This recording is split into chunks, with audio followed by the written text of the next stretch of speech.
بعد 9 سنين كاملة من نزول الموسم الأول ينزل الموسم الخامس والأخير من مسلسل Stranger Things.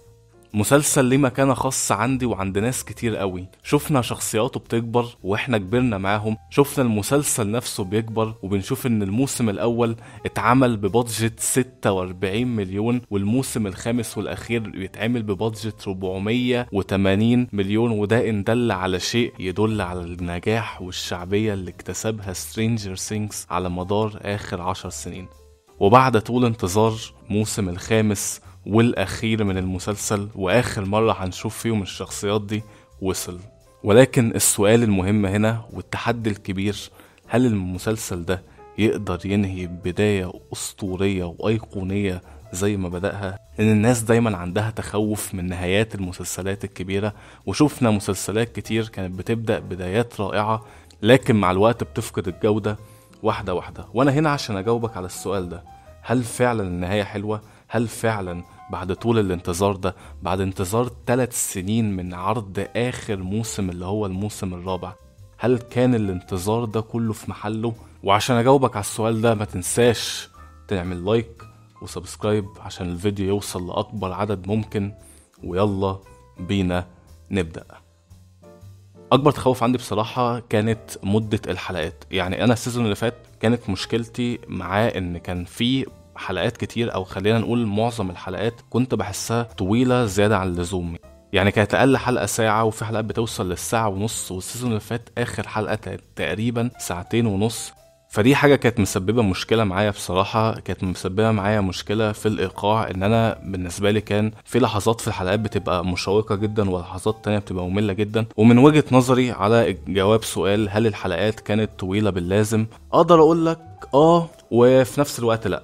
بمعنى إن أنا كنت شايف بصراحة إن بداية الموسم كانت بطيئة شوية، يعني بالذات أول حلقتين، ولكن الحلقة الثالثة وبالذات الرابعة اللي أنا بشوفها من وجهة نظري أفضل حلقة في المسلسل بالكامل بلا أي منازع.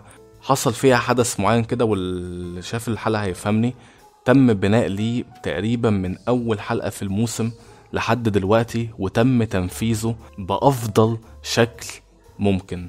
من اكتر الحاجات برضو اللي انا بحبها في طريقة حكي وسرد المسلسل ده ان هو بيقسم لك الاحداث بناء على كذا، يعني خلينا نقول فريق، في فريق معين في حتة ما وفريق تاني في حتة ما، والاحداث كلها بتتلاقى مع بعض عن طريق الشخصيات دي. وحبيت اسلوب السرد ده جدا في السيزون اللي فات، وحبيته قوي قوي قوي في السيزون ده كمان. ومن اكتر الحاجات برضو الواضحة في الموسم ده هو ان هما راحوا بعيد قوي، يعني راحوا بعيد حبتين 3 في مستوى العنف والدموية والرعب في المسلسل ده، بحاجة ما شفناهاش حصلت في سترينجر سينجز قبل كده. في أسئلة تم طرحها كتير قوي في المواسم اللي فاتت اتجاوب عليها كلها في الموسم ده، لكن بصراحة مش معظم الأسئلة تم المجاوب عليها. لسه في حاجات من مواسم فاتت لسه ما فهمناهاش، أو إزاي حصلت أو ليه حصلت.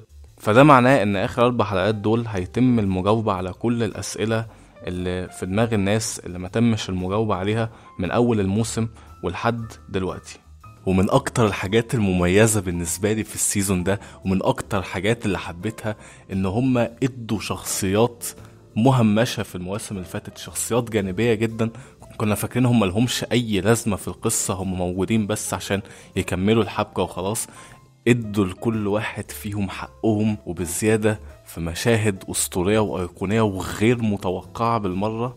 والبادجت العالية بقى باينة قوي قوي في السيزون ده، بالذات في مشاهد الأكشن. مشاهد الأكشن بالذات في الحلقة الثالثة والرابعة هما أفضل مشاهد أكشن اتعملت في المسلسل كله تقريبا.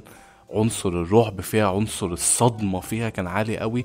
بس حاجة صغيرة ممكن أعلق عليها بما إننا فتحنا سيرة مشاهد الأكشن، إن كان السي جي آي في المسلسل ده مبهر، والسيزون ده في حاجات مبهرة كتير قوي، بس في حاجات في السي جي آي حسيتها مش أحسن حاجة. يعني مش حسيت اللي هو كنت مستني أحسن من كده، أو كنت مستني حتى البرفكشن في ان انت تطلع لي مشاهد السي جي اي نظرا للتطور بتاعك وتطور البادجت اللي معاك. ففي حاجات اللي هو حسيتها يعني مش احسن حاجة يعني. وزي ما احنا عارفين في سترينجر سينجز ان هم كل موسم بيقدموا شخصيات جديدة، وشخصيات الموسم ده المميز فيها ان هم الاتنين اطفال ديريك وهولي. ودي الحاجة اللي كنا مفتقدينها في المسلسل بقالنا حبة، وهي كانت من اكتر حاجات المميزة في المسلسل، لان الشخصيات بتاعتنا كلها كبرت. فان انت تintroduce كاركتر شخصيات جديدة من الاطفال، وان انت ترجع الكور او الاساس بتاع المسلسل اللي هي كانت اكتر حاجة الناس شدتها في المسلسل ده من اول ما شافته خالص. لكن برضو بصراحة هو مش معنى كده ان هو يخلو من العيوب. انا زي ما قلت لك انا عندي مشكلة في الحلقة الاولى والتانية، يعني مش هم وحشين لكن حسيتهم طوال عن اللازم بالنسبة للأحداث بتاعت الحلقات نفسها. وأنا شايف الحلقتين دول بالذات لو كانوا أقصر من كده أظن كان هيبقوا أحسن بكتير يعني. وكان في شوية تغيير في شوية شخصيات الناس كانت بتحبها قوي، والتغيير ده يعني ما عجبنيش بصراحة. أنا فاهم إن ده ممكن يكون جزء من تطور الشخصية والكاركتر أرك للشخصية اللي هتوصله في آخر المسلسل خالص. فخلينا نشوف الأربع حلقات الأخيرة دول شايلين للشخصيات بتوعنا إيه. حتى الكوميديا في السيزون ده شايف ان هي في بعض الاحيان كانت في محلها، وبعض الاحيان تانية اللي هو ان احنا يا جدعان احنا في نص مصيبة دلوقتي وانتوا قاعدين بتهزروا. يعني حسيت بسخافة شوية بصراحة وقتها. ولكن في النهاية خلينا نقول ان الاربع حلقات الاولى وفوا الغلط بحد كبير، قدموا لنا شخصيات جديدة حلوة، وادوا شخصيات قديمة كانت مهمشة حقها، لحظات حماسية كتير ومشاهد اكشن ايقونية، وتم الإجابة على أسئلة كتير كانت عندي وكانت عند ناس كتير قوي، واتطرحت أسئلة تانية لسه خلينا نشوف هيجاوبوا عليها ازاي الأربع حلقات الجاية. أنا عندي مشكلة إن الأربع حلقات الجاية تقريبا كمان شهر من دلوقتي، يعني في 3 حلقات هيبقوا ينزلوا يوم 25 ديسمبر، والحلقة الأخيرة هتنزل يوم رأس السنة. فيعني شايف بصراحة المسافة كبيرة قوي بين الحلقات. بس خلينا نستنى ونشوف آخر حلقات من سترينجر سينجز شايلين ايه.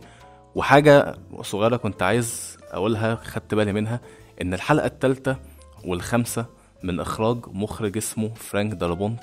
الراجل ده ممكن ما يبقاش معروف اوي لناس كتيرة، بس هو عمل افلام معروفة برغم ان هم قليلة. يعني اشهر افلامه هم ذا شاوشانك ريديمشن وجرين مايل. فانت متخيل يعني احنا بنتكلم على ايه. فكان حلو بصراحة ان احنا نشوفه في المسلسل ده. انا اتفاجئت بصراحة لما شفته في التتر بتاع البداية بتاعت الحلقة الثالثة، وكمان شفت ان هو هيعمل الحلقة الخامسة. فبس يعني خلينا ننتظر ونشوف هما ناويين على ايه.